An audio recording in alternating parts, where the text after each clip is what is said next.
Good morning, students. In the last class, we have discussed about chlorophyll pigments, chlorophyll and carotenoid xanthophyll pigments. In this class, we are going to discuss about the role of light. Light is very essential for the photosynthesis. Light is very essential. Without light, there won't be any photosynthesis.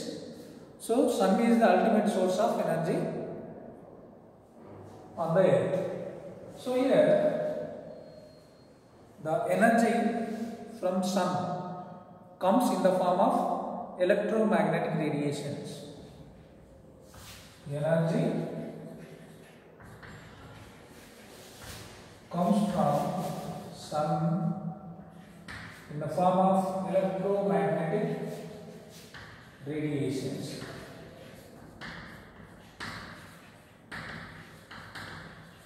So, here electromagnetic radiation, visible light is one of the part of electromagnetic radiation. So, that part is very essential for the photosynthesis. X-rays, gamma rays, UV rays and other lights also there, but visible part is very essential for the photosynthesis. So, if you pass electromagnetic radiation through a prism, so this visible light split into different spectral components. So, it reflects 7 different spectral components with GR. Okay, here V means violet, I means indigo, B means blue color, green, G means green, yellow, orange and red. Here the VGR light, the visible part of the light ranges from 390 nanometers to 760 nanometers. So, this is the range of visible light. Here, these are different spectral components, and here nanometer. Violet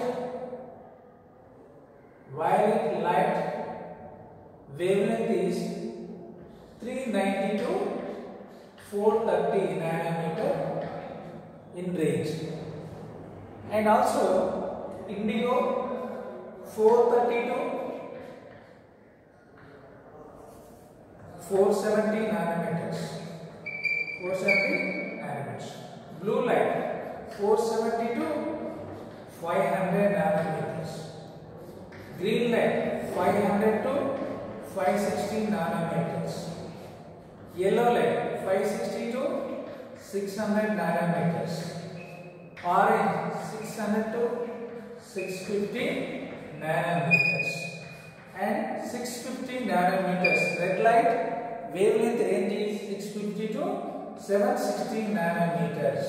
So, these are the different spectral components of visible light, and here the wavelength range.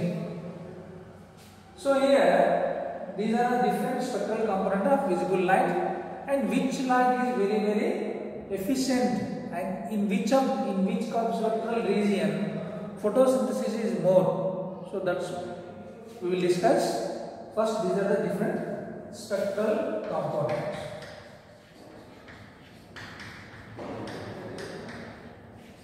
Okay, hope you understood.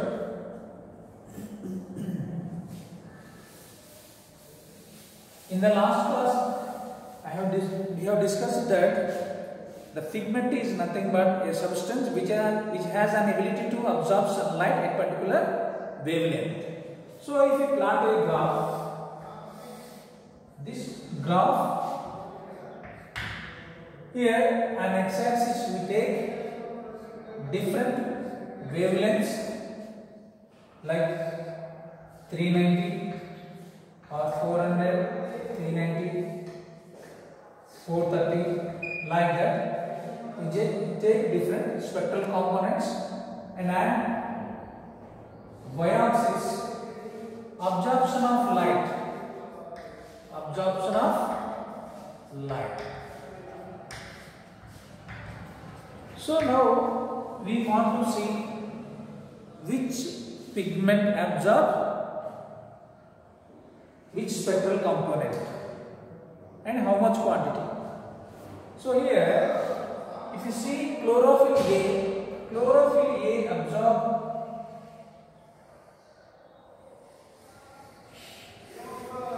the graph looks like this. Here this is the blue region, chlorophyll A absorb blue light and red light. Blue light and red light. Here you just draw 400, 500, 600, 450, 500, 650, 700. Okay. So like this. Here wavelength in nanometers. So here chlorophyll A has an absorption maximum at blue light and red light. In similar way, chlorophyll B also absorbs the. If you look at the graph of chlorophyll B, it looks like this. Okay. It looks like this.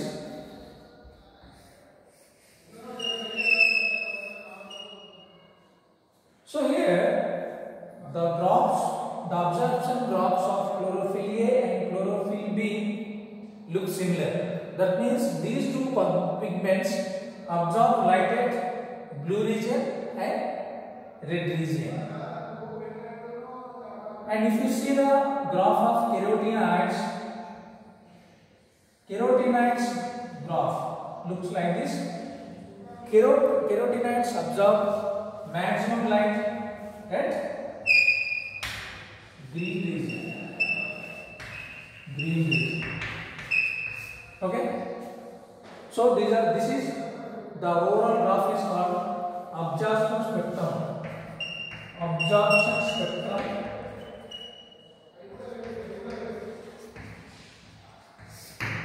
By different photosynthetic pigments. So by looking at this graph, we know that chlorophyll A and chlorophyll B absorbs light at blue region and red region.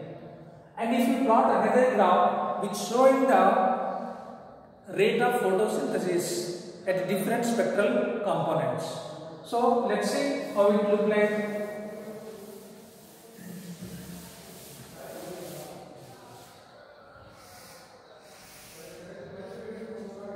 Same on y-axis, so on x-axis we take light,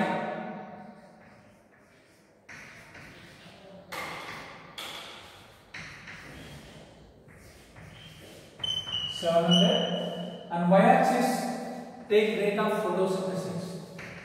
Rate of photosynthesis. So here the rate of photosynthesis is maximum at blue region and